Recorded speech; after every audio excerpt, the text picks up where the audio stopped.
ఇప్పుడు ఎగ్జాంపుల్ ఒకటి వినిపిస్తా మీకు. ఆయన గ్రేట్ అగ్రికల్చర్ మినిస్టర్. పాపం కొంతమంది తెలిసి తెలియక ఎగిరెగిరి పడుతున్నారు. 20 రోజుల తర్వాత మిమ్మల్ని దేవుడు కూడా కాపాడలేడనేటువంటి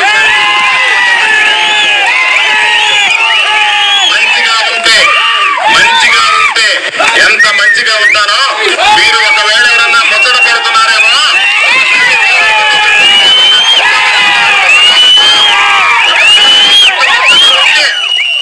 గోవర్ధన్ రెడ్డి శక్తి ఏ విధంగా ఉంటుందని ముచ్చట పడితే మీకు చూపించాలని మీరు అనుకుంటే తపన పడితే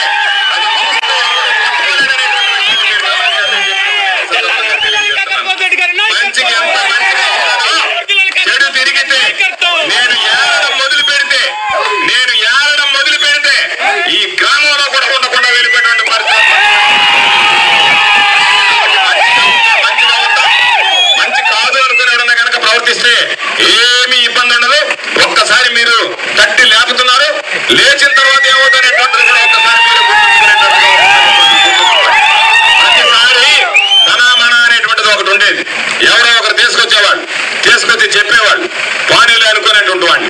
ఈసారి నేను అనుకుంటున్నా ఒక్కసారి పాప ఎవరైతే ఎగిరెగిరి పడుతున్నారో వాళ్ళని ఒక్కసారి పట్టి చూసి విడిచిపెట్టకూడదనేటువంటి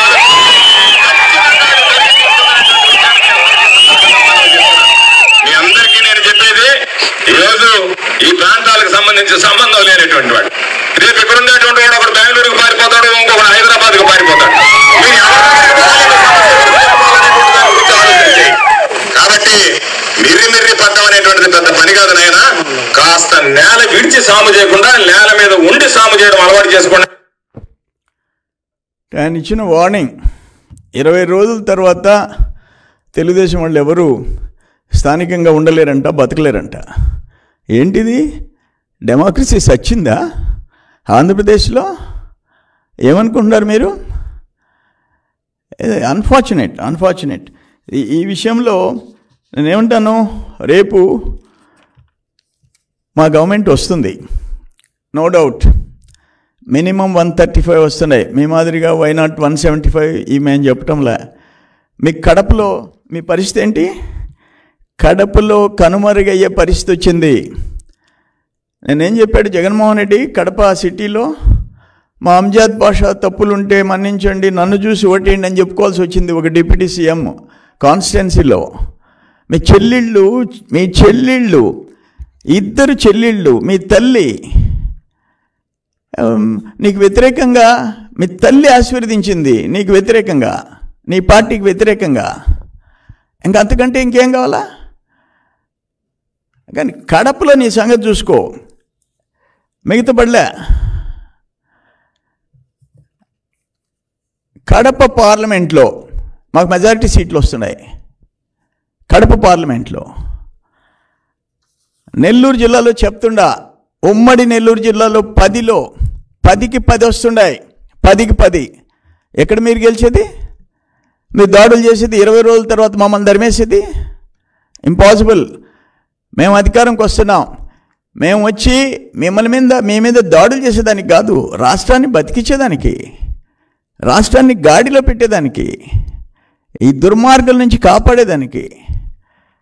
మేము కూడా 40 years నుంచి రాజకీయాలు చూస్తున్నాం. కాంగ్రెస్లో చూసాము, తెలుగుదేశం చూసాము. ఏంటి ఇది దుర్మార్గం? ఏంది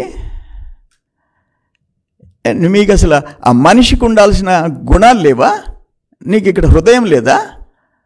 మనుషుల్ని సస్తా ఉంటే నువ్వు హ్యాపీగా ప్యాలెస్లో కూర్చొని ఎంజాయ్ చేస్తున్నావా? మీరు చీఫ్ మినిస్టర్కి ఉండాల్సిన గుణాలు నీకుండాయా? కానీ మాకు కడుపు మండిపోతుంది. ఇప్పుడు సర్వేపల్లిలో ఎంతమందిని బయట నుంచి గూండాలను తీసుకొచ్చి తరిమి కొడతా ఉంటే పోలీసులు వచ్చేసి మేనమేషాలు లెక్క పెట్టుకుంటున్నారు. ప్రతి కాన్స్టిట్యున్సీలో ఎక్కడ ప్రశాంతంగా ఉంది వాతావరణం? కానీ ఫైనల్గా నేను చెప్పేది ఏంటంటే, కంట్రోల్లో ఉండండి. ఇంకో 17 రోజులు ఉంది కౌంటింగ్. ఒళ్ళు దగ్గర పెట్టుకొని ఉండండి, ఒళ్ళు దగ్గర పెట్టుకోండి. ఎమ్మెల్యేలు మంత్రులు అందరికీ చెప్తుండా, తమాషాలు కాదు.